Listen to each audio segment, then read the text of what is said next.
रमा, मधु और सुधा आशा देवी की 3 सरकारी बहुएं। रमा पेशे से सरकारी वकील थी, मधु एक यूनिवर्सिटी में प्रोफेसर थी और छोटी बहू सुधा एक सरकारी बैंक में नौकरी करती थी। तीनों बहुएं नौकरी वाली थीं, इसलिए तीनों ही पूरा दिन व्यस्त रहती थी।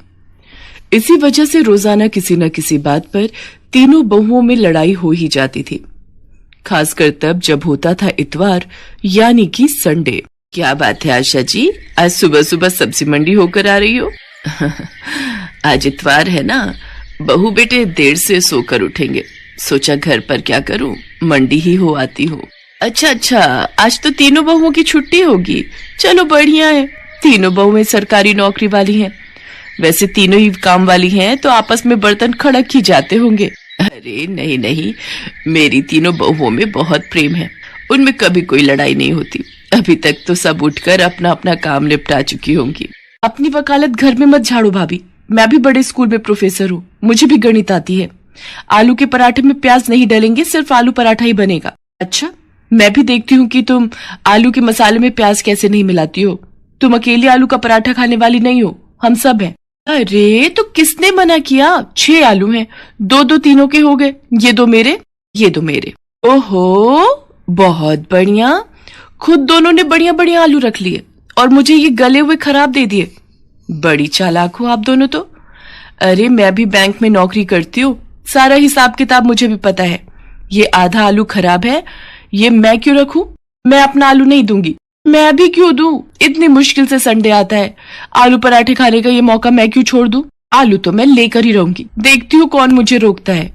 हे भगवान, मैं मोहल्ले में कहती फिरती हूँ मेरी तीनों बहुएं गऊ हैं, मुंह में जबान नहीं है, तीनों में प्रेम है, पर यहाँ तो एक आलू के लिए महाभारत छिड़ी हुई है। इतनी बड़ी सरकारी नौकरी करने वाली हो तुम, पर लड़ाई बिल्कुल बच्चों की तरह लड़ती हो। थैले में आलू रखे हैं, उबाल लो जितनी मर्जी। पता नहीं मेरे इस दुनिया से जाने के बाद। आशा के इतना कहते ही तीनों बहुएं उसके मुंह पर हाथ रख देती हैं। माँ जी, आज कह दिया, आगे से ना कहना। सॉरी माँ जी, आप ऐसी बातें मत करो, आपके बिना हम तीनों अधूरी हैं माँ जी, आगे से ऐसी बातें मुंह से मत निकालना। फिर क्यों लड़ती हो तुम तीनों? देखो, जिस घर में प्यार होता है वहाँ भगवान का वास होता है, इसलिए आपस में प्रेम से रहा करो। आशा देवी अपनी तीनों बहुओं को ऐसी ही प्रेम भरी सीख देती रहती थी। उसके बाद तीनों बहुएं मिलकर एक साथ नाश्ता बनाती हैं। रोजाना की तरह वही खट्टी मीठी नोकझोंक के बीच आशा देवी की बदौलत तीनों बहुओं में आपसी प्यार बना हुआ था। आशा देवी की ननद मनोरमा कुछ दिनों के लिए रहने आ जाती है। मनोरमा स्वभाव से चुगलखोर और झगड़ालू है, पर क्या करे, है तो आशा देवी की ननद ही ना। आशा भाभी कहाँ हो? मैं तो कब की बाल धोकर बैठी हूँ, तुम्हारी बहुएं कहाँ हैं? मुझे चाय नाश्ता कौन सी बहू देगी? जी रुको, मैं तुम्हारे लिए पोहा और चाय बनाकर ला रही हूँ। बुआ जी पाए लागू, मैं चलती हूँ, आपको शाम को मिलूंगी। मैं भी चलती हूँ बुआ जी, प्रणाम। ओहो, मुझे भी आज लेट हो गया। मधु भाभी रुको, मुझे अपनी स्कूटी पर जरा बस स्टैंड तक छोड़ देना, आज कैब बुक ही नहीं हो रही। ये बढ़िया बात रही, तीनों बहुएं काम पर निकल गईं, अब तुम सारा घर का काम करोगी। तो क्या हुआ जीजी, सफाई बर्तन वाली लगी हुई है, घर का काम करने में हर्ष थोड़ी है। तुम तो ऐसे ही चिंता करती हो।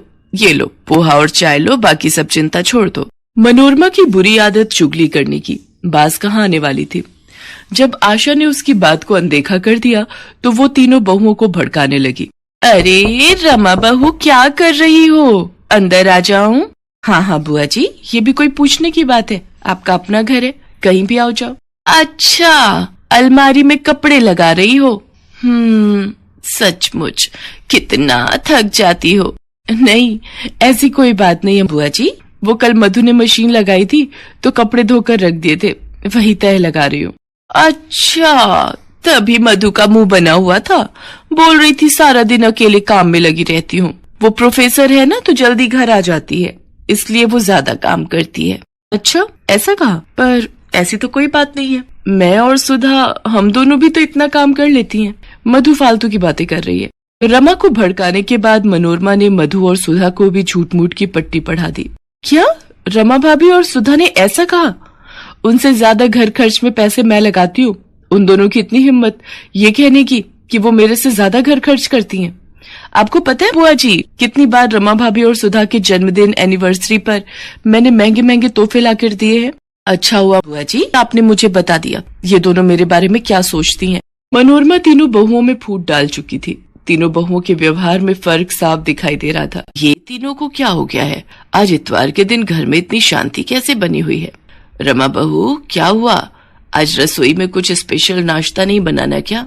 मुझे नहीं पता माँ जी, मैंने अपने और सुधीर के लिए छोले भटूरे मंगवाए थे, हमने वही नाश्ता कर लिया है। रमा भाभी बहुत ज्यादा इतराने की जरूरत नहीं है, हमने भी स्पेशल अमृतसरी कुलचे मंगवा कर खा लिए हैं। हमारा भी आज संडे है, सुनील और मैं मूवी देखने भी जा रहे हैं। मैंने भी जलेबी समोसे खाए हैं, खुद कमाती हूँ, किसी का दिया नहीं खा रही। मैंने और रवि ने हैवी नाश्ता किया है, बढ़िया, कितने दिनों बाद। ये हो क्या रहा है इस घर में? एक दूसरे से सीधे मुंह बात करने को तीनों तैयार ही नहीं है। जरूर कुछ गड़बड़ है, नहीं तो ये तीनों मेरे से इस तरह बात नहीं करती। और ये मनोरमा जी कहाँ गई है? बड़ी देर से दिखाई नहीं दे रही, लगता है कमरे में होंगी। उनकी चाय वहीं दे आती हूँ। अरे मैंने भाभी की तीनों बहुओं में ऐसी फूट डाली है, ऐसी फूट डाली है कि पूछो मत। बड़ा इतरा रही थी तीनों बहुओं को लेकर। ओह, इसका मतलब ननद जी ने मेरे घर में आग लगाई है। इनका पर्दाफाश मैं ही करूंगी। मनोरमा की आदत थी फोन पर हर बात अपनी बेटी को बताने की। आशा देवी ने एक दिन अपने मोबाइल का ऑडियो रिकॉर्डर ऑन करके मनोरमा के कमरे में रख दिया और जानबूझकर मनोरमा से बातों बातों में बात करने लगी। भाभी तुम मुझे पहले कहती तो मैं बहुत पहले ही ये काम कर देती। अब तुम अपना दुख मुझसे कह रही हो कि तुम अपनी तीनों बहुओं से तंग आ चुकी हो, उनकी सेवा करके तुम थक जाती हो। चलो अभी भी कुछ नहीं बिगड़ा है, तुम चिंता मत करो, मैं तुम्हारी तीनों बहुओं में फूट डाल चुकी हूँ। मनोरमा सारी सच्चाई बोल देती है कि कैसे उसने रमा, मधु और सुधा से एक दूसरे के लिए चुगली की थी। आशा तो यही चाहती थी कि सच्चाई सामने आए और वो मौका देखकर अपनी तीनों बहुओं के सामने अपनी ननद मनोरमा की सच्चाई सुना देती है, जिसे सुनकर तीनों बहुओं की आंखों में आंसू आ जाते हैं और वो एक दूसरे की तरफ देखने लगती हैं। मनोरमा शर्म से लज्जित हो जाती है और वापस अपने घर चली जाती है। मुझे अपनी तीनों बहुओं पर नाज है। तुमने किसी के भड़काने पर अपने ही घर में फूट डाल दी। मैं तो दुनिया से कहती हूँ मेरी तीनों बहुएं बहुत समझदार हैं, उनमें आपस में एकता है। कभी भी किसी के भड़काने में मत आना, नहीं तो घर को टूटते देर नहीं लगती। हमें माफ कर दीजिए माँ जी, आज के बाद हम ये गलती दोबारा कभी नहीं करेंगे। तीनों बहुओं में फिर से एकता हो जाती है और आशा देवी का परिवार टूटने से बच जाता है।